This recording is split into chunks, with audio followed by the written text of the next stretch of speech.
Welcome to the show, Sanjeev ji. Thank you. If you can tell us more about astrology, what exactly is astrology? Astrology, there are a lot of different perceptions and concept about it, and it has been used across the globe for thousands of years. Astrology essentially is a subject which is mother of many sciences also. It was the curiosity of a human being who would look in the sky and wonder that if we have a connection with these stars or with the sky, and are we one part of this all cosmic body, and they would start to look into the action and reaction and the relativity of with the planets. And slowly, as they started to realize that there is some connection, they had to put it on a piece of paper. So for doing that, they needed to have some diagrams done, and then distance was needed to be measured, and then the mathematics was needed, and the angles were needed, and latitude, longitude was needed. So all these things, the requirements, they all started to trigger, and one after another people started to develop those sciences.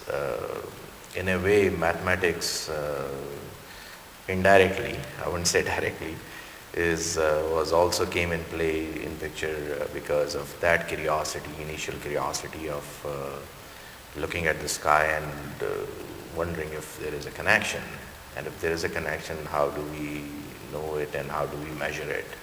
And when that measurement part started to come in play, some other sciences started to develop, like also physics, and then some part of chemistry, and then religions started to take in that direction also. I can see, Sanjeev ji, how knowledgeable you are, and Thanks. as you all can see, Sanjeev ji has in-depth knowledge about astrology, about spirituality. Anything you want to say to our viewers?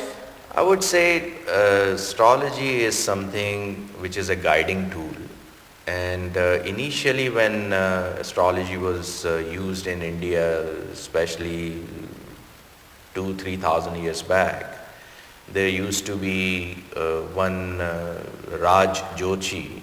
Everybody would go to them, and they will go with the date of birth, place of birth, and time of birth to the Raj Joshi, and Raj Joshi would make a chart and look into it. And the main focus of reading was to look into what is the attribute this particular kid has, or what would be his passion, what is the strongest point in him.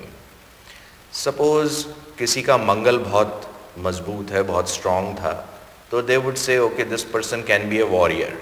So they would train that person to become a warrior, get into the army of the king and be a fighter. But if they would say that this person has attributes to become a poet, he would be a very nice poet, and they will put that person into that direction of literature and being a poet. Now, a person who has poetic bent of mind, if you give him a sword and ask him to go and fight in the battle, do you think what he is going to do, you know? Yeah. So, to guide them in the right vocation and right career, in the right side of life, or so to call that, look into their talent and see what they can do the best and guide them to do that, was the main purpose. Not everybody can become an engineer or a doctor or an IT professional. Some people can become artists, some people can become very good dancers, and some people can become writers. So everybody has their own talent, own passion, own comfort level, and if that has been cashed on through astrology, then that is the best use of it, to take it as a guiding tool. And there's a huge misconception about astrology that that you can change and turn around and play around with your destiny. You can only improve your situation by giving it a careful right thought, handle a situation in a much better way through your intellect. But an astrologer can't change your life, can't change your destiny. You are born with it, it was your karma, and me being an astrologer cannot change your karma. I can't interfere with it. So don't get misled on it. Use it as a guiding tool and see which way it is directing you. So that would be the right use of astrology. Yeah. I would And like to point out. thank you so much for the guidance, and I'm sure most of our viewers are not aware of that. Sanjeev ji, law of attraction hai kya, and how do thoughts control what I'm doing right now?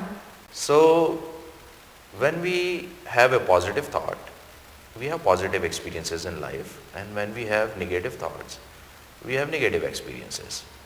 Now thoughts, we normally think that they come from inside, but from inside what comes out is actually our memory, our belief system, our conditionings, what we have learned in this on this planet through society, through our parents, through our teachers, through our colleagues, through our peers. Whatever all experiences we had in last whatever your age is, that experience accumulated has formed your destiny. Okay. And your future is dependent on that. And your reaction to the situations is based on that. So all your thoughts, we think they are coming from inside. But actually, they are all conditionals. We receive information through our five senses. Body or brain actually processes it and shows it on the screen of mind. And if I ask you, where is that screen? Can you tell me that? No, okay. That screen is in every single cell of our body, and it's infinite screen within our body somewhere. Wow. And a small little example I'll give you is that you can look at hundreds of kilometers of sky through small little retinas. Now that huge space passes through your retina and is visible somewhere inside you. So it's on a screen actually, reflecting what you have seen outside. Yes. Make sense? Yes, absolutely. Okay. So this is where you see, and when we get too caught into that image or world which is coming inside on our mind screen, we become one with it and think this is who we are. But when you're watching a movie on the screen, you stay away from it. You just watch it and you see it happening in the life of someone else actually. So you become a watcher. So as you become a watcher, your thoughts, they become very visible to you. You can see that, okay, now I got a good thought, now I got a bad thought. And thoughts is the nature of the thoughts to keep coming and going. No? Now, actually, there are, I'll give you another example also, that suppose you are standing on a crossroad and there's a traffic light there and the traffic is coming and going, and you see a beautiful car going. So what you would do? You will just look at it and let it go, right? Yes. You will not jump and sit into it No. and not go with it wherever it wants to take you. It's the same thing with a garbage truck. A garbage truck is going, you would just look at it and you will not sit in the garbage truck and not go with it. Yeah. So our thoughts are like that beautiful car or that garbage truck. And what we do is, normally, we jump into the garbage truck, sit into it and go with it wherever it wants to take us. And then when it dumps us in a dumpster or some other place, then we cry, then we think, oh, something went wrong, you know. So if we identify, okay, this is a garbage truck and I'm not going to sit into it, and also this is a beautiful car but I'm not going to sit in it, you are going to remain in your center, and you would able to identify the quality of the thoughts.